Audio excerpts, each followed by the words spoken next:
I know you can hear me. Just not quite ready to make an appearance. We're going to wait for a guest.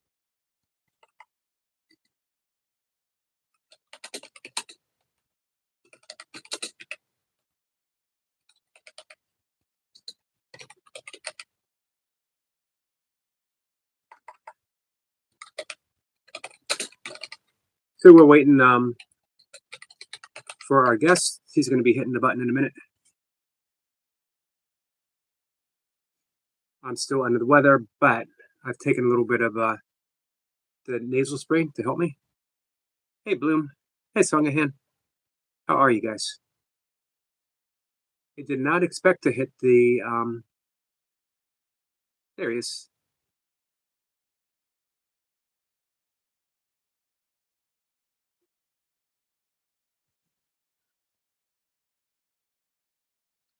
Michael, how are you? Eric, how are you?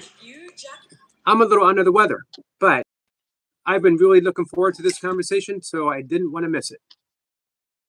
That's great. Thank you for having me. You're welcome. I really appreciate you being here. You have, man, your writing has really spoken to me in a way that I've missed for a long time.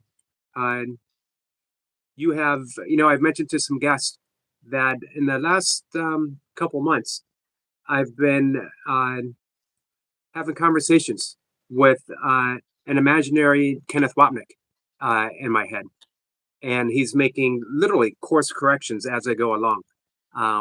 If I find myself mulling over a problem, he lets me know that I'm spending too much time with content and need to go to the source, that I need to quit messing around with behaviors and rearranging the deck chairs on the Titanic and go back to the actual source. And your writings really correspond well with my own inner imaginary Kenneth Wapnick. So there's a lot I want to talk about. But first off, how'd you come across the course? All right. So, by the way, if you catch me looking down, that's because I've got my laptop open in front of me. So I'm just having a scroll. Sure. The course. So it will be 7 years in January since I first read The Disappearance of the Universe. Now that came about a month after Revelation. So I had Revelation experience in about November 2018. And that was on the back of a very long and dark period in my life. I had a school friend, who died very suddenly in a motorbike accident in March 2017, and then I just found myself just being guided on the path since probably May, June of 2017, and then eventually found the course. Now, you came to Gary Renard before the course? I did, yes. How did, in review, you think that was pretty helpful? Without the Disappearance of the Universe, there's no way I would have understood A Course in Miracles. I can relate. Yeah, no way. I picked up the course in the early 90s. And wow. I didn't finish the workbook until 2007. Wow. I kept putting it aside. And what prompted me to dive in and say, okay, now I know why I'm doing the course, was Disappearance of the Universe. Yeah, that's the feeling that I have too. So between The Disappearance and then all of his other books, I found myself really, really going back to to all of them for quite a long time, and I still do. I still do. I think I put a post last night, just before I went to bed, from the lifetimes when Jesus and Buddha knew each other. I just finished Uh, that, by the way. yeah, it's a great book. It's a really good book. So I still read them. I still revert back to them a lot. So I know Gary himself said that he believes, and others believe this as well, that disappearance of the universe can save you 20 years course study. Yeah, I agree. I wholeheartedly agree. Absolutely. Okay. This is where we're going to dive into the thorny issues of things. Why is Let's it go. important that the course be viewed and practiced as a non-dual path? Because because of what the course is saying, because of the metaphysics of the course. There is no world. God did not create the world. You don't exist. I don't exist. Nothing here matters. Nothing here is real. So, based on what the course is saying, we can clearly see that. Um, at times it even goes beyond non-dualism. It goes straight to pure non-dualism. So, I mean, for me, it's quite easy to see that. I know Ken spoke about it a lot. Art and Persa, they speak about it a lot too. So for me, it's very straightforward. It's that's what the course is saying. Only what God creates is real. Nothing else is real. The world was made as an attack on God. All of these non-dual statements are very clear. That's what the course is saying. Why do you think it's so difficult, if not maybe impossible, for even some long-term course students and teachers um, to defute that and to, uh, you know, it's not a non-dual path, that it is and then there's a host of other presentations that they say it's this, it's that, it's whatever. Yeah. But So go on. no, go ahead. I think it's just the ego's grip um, on the mind. It's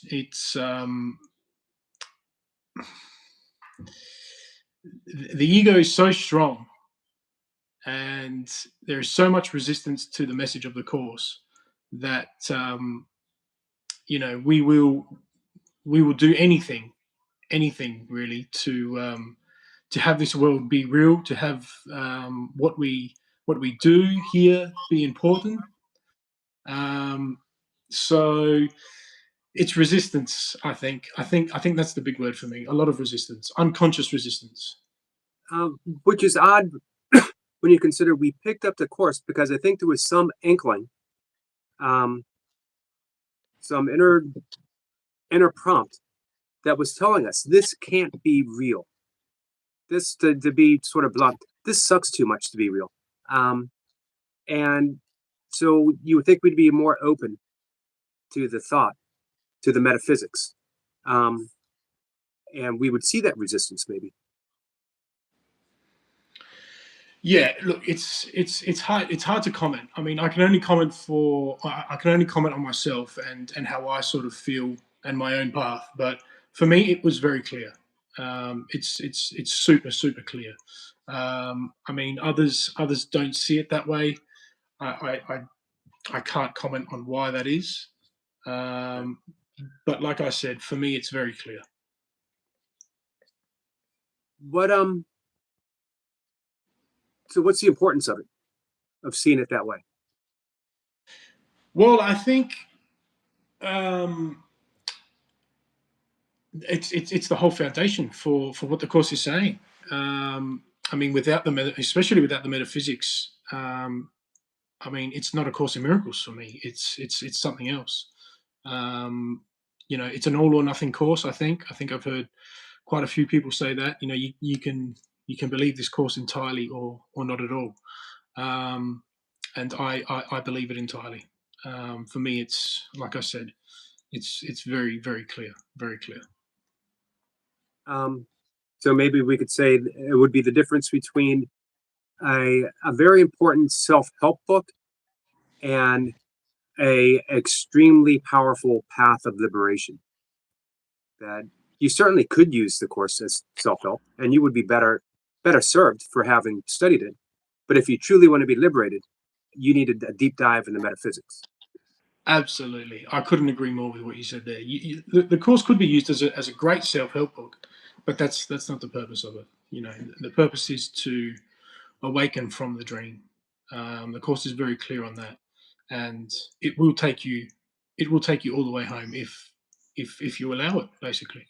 Um, so yeah, I mean, it could be used as it is seen as a very it is seen by some as a very good self help book, um, but you know, once you really understand the metaphysics, you'll see that you know there is no self that needs help, And and you so, know that's where freedom is. um, how are you with answering some questions from the chat? Yeah, go for it. All right, we got our first one. I'm going to go ahead and hit it to help me. Uh, this is from Kat, and Kat and Jack. She is a course student. Cool. What has been a major wow experience you have had practicing the course? Okay, so the greatest experience I have had in my life was before before A Course in Miracles came into my life. I mentioned briefly earlier that um, about a month before I read The Disappearance of the Universe, I had what the course calls revelation. So uh, in the at the right at the beginning of the text, after the 50 miracle principles, um, section 2 is revelation, time, and miracles. And in that section, Jesus talks about revelation. Um, now, that is by far the most amazing experience I personally have ever had.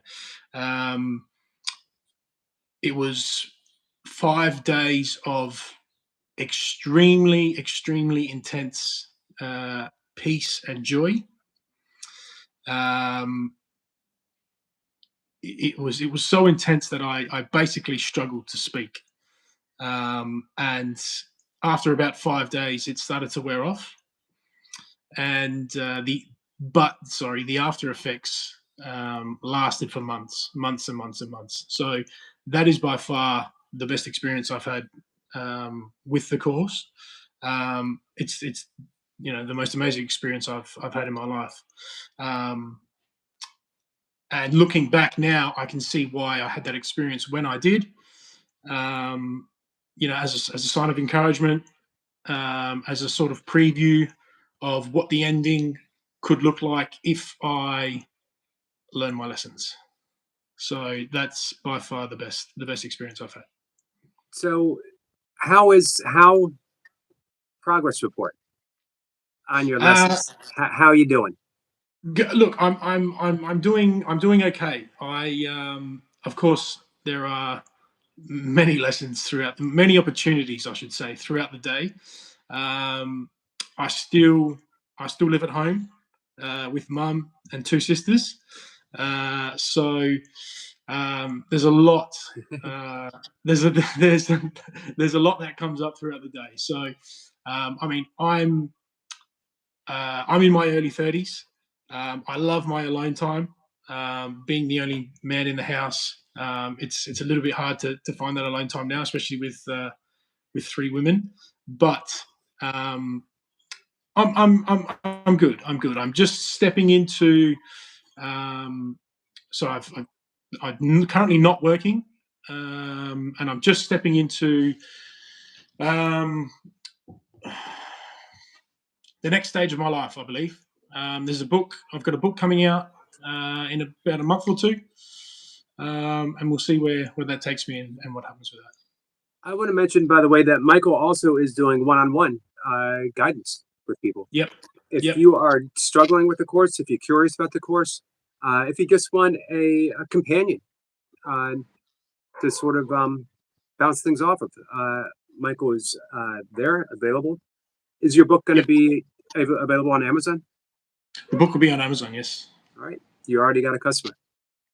Beautiful. And feel free.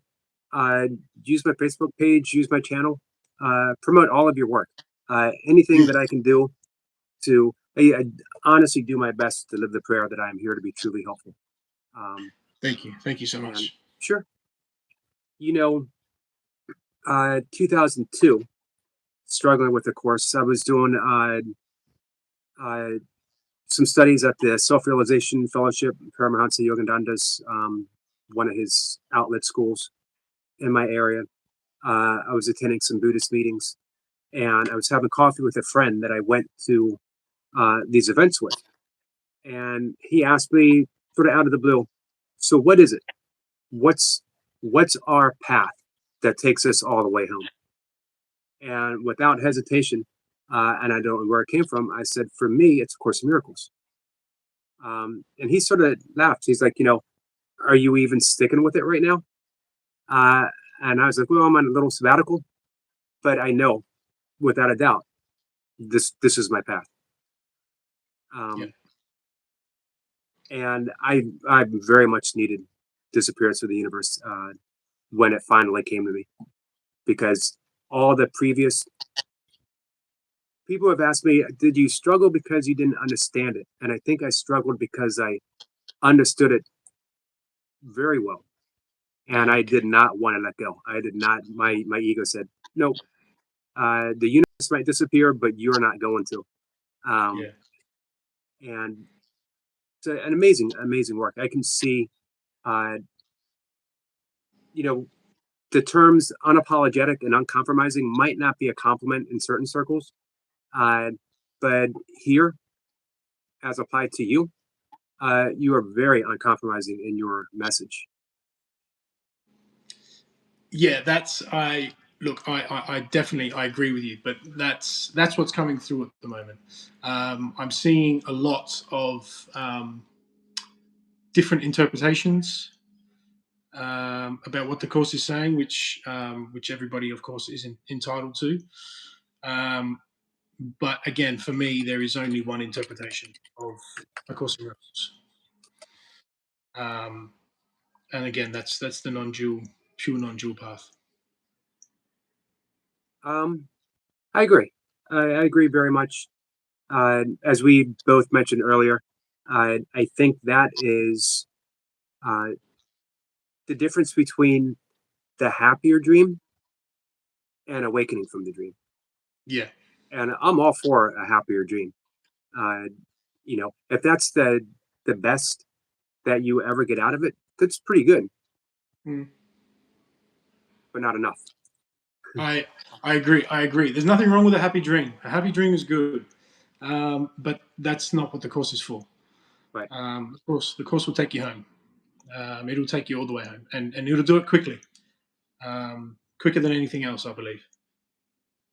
I always liken forgiveness. Uh, it actually has more in common with Zen, bringing you right to the moment where you have to let everything go, Yeah. than anything else. More in common with Zen than it does with traditional Christianity and how we view forgiveness. We have another question from Kat, and we have one from Squirrel Sniper. Would you share one of the hardest lessons that you've gone through? Um, Look, I've been pretty fortunate that there haven't been too many hard or difficult lessons yet. Um, I know that there will definitely be more to come. But I would say the most difficult is again before the course came into my life, and that was when my friend passed away on the motorbike. That would have been my dark night of the soul, my lowest point. Yeah. for sure. And from Squirrel Sniper, he says, "What is the esoteric understanding of fear, and how is it undone?" Well, according to the course, all fear is the fear of God.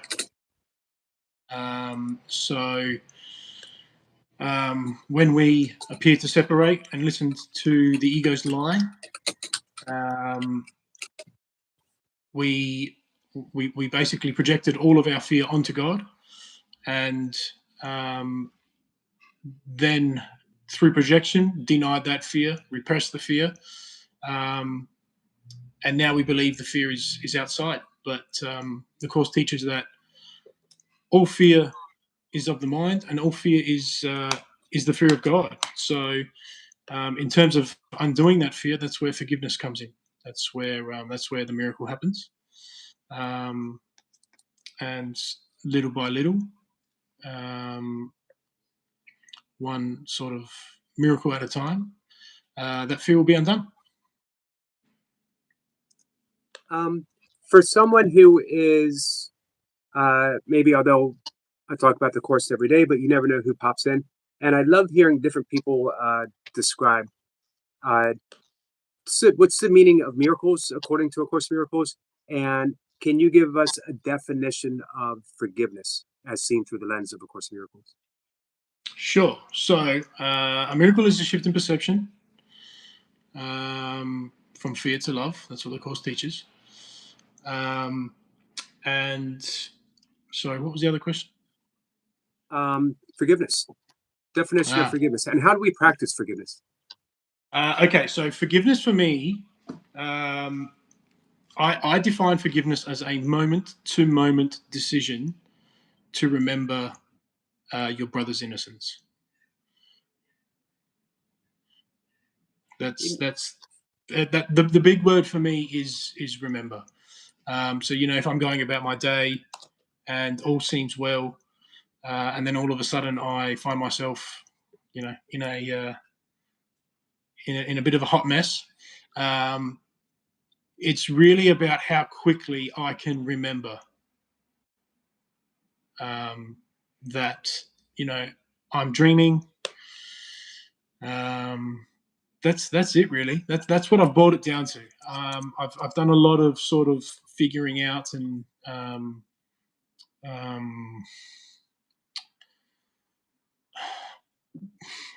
almost like sort of jotting down how I can make this easy for myself. And I would say that remembering, it's the moment to moment remembering, that is really really really easy for me. So yeah, I just want to define forgiveness. Of course, we know what forgiveness is, but I'm just going to open my course book 1 second.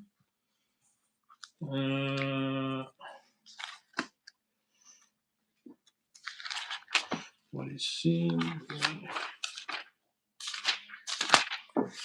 While you're looking real quick, I'm going to read a comment from Starseeker who said, "Projecting our fear into God. He's never heard it posed that way before. Food for thought, for sure. Thank you." Cool. I'm going to read from. I'm going to read from the workbook, part 2, page 401. What is forgiveness? Forgiveness recognizes what you thought your brother did to you has not occurred. It does not pardon sins and make them real. It sees there was no sin, and in that view are all your sins forgiven. What is sin except a false idea about God's Son? Forgiveness merely sees its falsity and therefore lets it go. What then is free to take its place is now the will of God.